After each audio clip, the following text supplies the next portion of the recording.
শুক্ৰবাৰৰ দিনটোত লাহৰীঘাটত জুম্মা নামাজৰ পিছতেই ৰাস্তাৰ মাজলৈ ওলাই আহিল এখন গাঁৱৰ সচেতন ৰাইজ।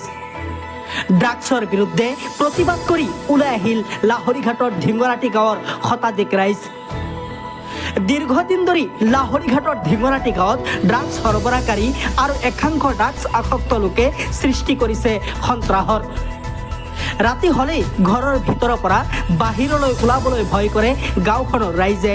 প্ৰত্যেক দিনাই গাঁওখনত 4ৰ পৰা 5টাকৈ বাসগৃহত সংঘটিত হয় চুৰি কাৰ্য। লাহৰীঘাট আৰক্ষীৰ নীৰৱ ভূমিকাৰ ফলতেই লাহৰীঘাটৰ অঞ্চলত বৃদ্ধি পাইছে মুকলিকৈ ড্ৰাগছৰ ৰমৰমীয়া ব্যৱসায়। এই অভিযোগ উত্থাপন কৰিছে স্থানীয় ৰাইজে। লাহৰীঘাট আৰক্ষী থানাৰ পৰা মাত্ৰ 500 মিটাৰ নিলগতেই মুকলিকৈ চলে ড্ৰাগছৰ ৰমৰমীয়া বেহা।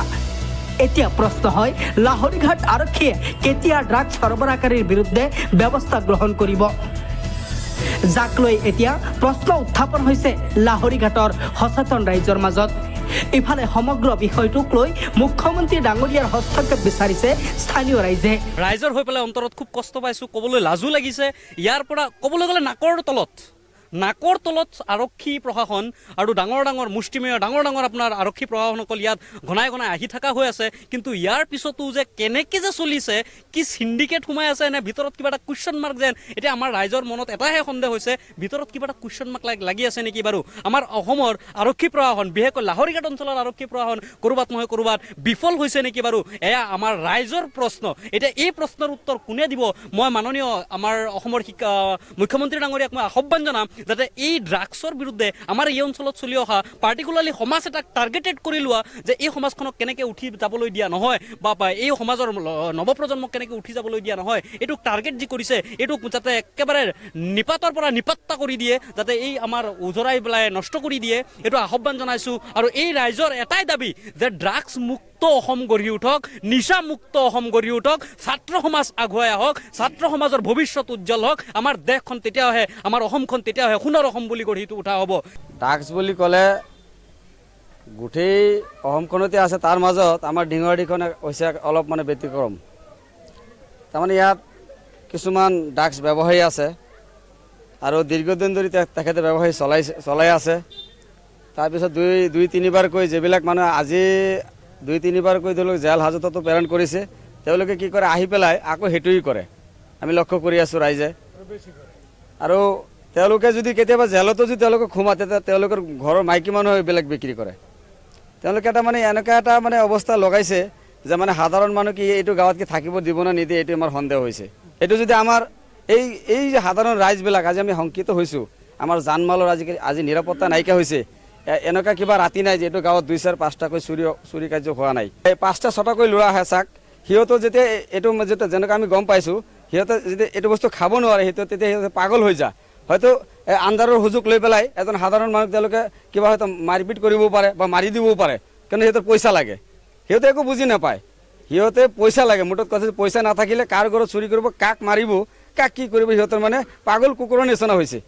পাগল কুকুৰৰ নিচিনা, এইটো মানুহ বুলি ক'বই নোৱাৰে, আকৃতিহে মানুহ, কিন্তু তেওঁলোকৰ যে চৰিত্ৰ, তেওঁলোকৰ যে কৰ্মকাণ্ড একদম মানে চাৰি পাই পাগল কুকুৰৰ নিচিনা হৈছে। পাইছিলোঁ হয়তো এইটো বস্তু আজি 3-4 বছৰ ধৰি ইয়াত চলে, কিন্তু আগত যিটো আৰক্ষীৰ যিটো ভূমিকা আছিল, তেওঁলোকে হয়তো চুৰি চুপি পেলাই বেচিছিল। কিন্তু নাজানো, বৰ দুখৰ বিষয় আজি হৈছে।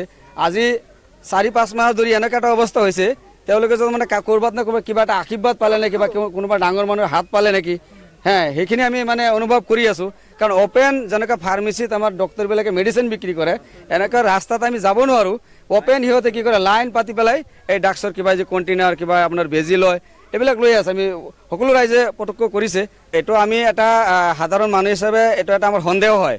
কাৰণ চাওক, আজি যিখিনি ঠাইত লাহৰীঘাট থানাৰ পৰা যিখিনি ঠাইত মেইন ড্ৰাগছৰ যিটো ব্যৱসায় চলি আছে, হয়তো আপোনালোকে ভাবিলে আধা কিলোমিটাৰো নহ'ব চাগে। আৰু এটা চাওক, আৰু এটা দুখৰ বিষয় আজি আপোনালোকক মই ক'বলৈ বাধ্য হৈছোঁ। এই চাওক, আমি এইটো হৈছে আমাৰ ধৰ্মীয় সংখ্যালঘু এলেকা, তাৰ মাজত আমি লাহৰীঘাট বজাৰৰ ওচৰে চবৰে কেইটামান আমাৰ হিন্দু ভাইসকল আছে। আজি আমাৰ বাপ দাদাসকলৰ পৰা তেওঁলোকৰ লগত আমি ভাই ককাই নিচিনা চলি আছোঁ।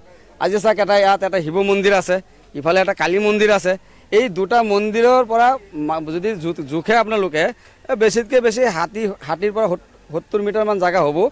এইখিনি ঠাইত এটা মানুহ আছে, আজি মই বাধ্য হৈছোঁ নাম ক'বৰ কাৰণে, জহিৰুল ইছলাম।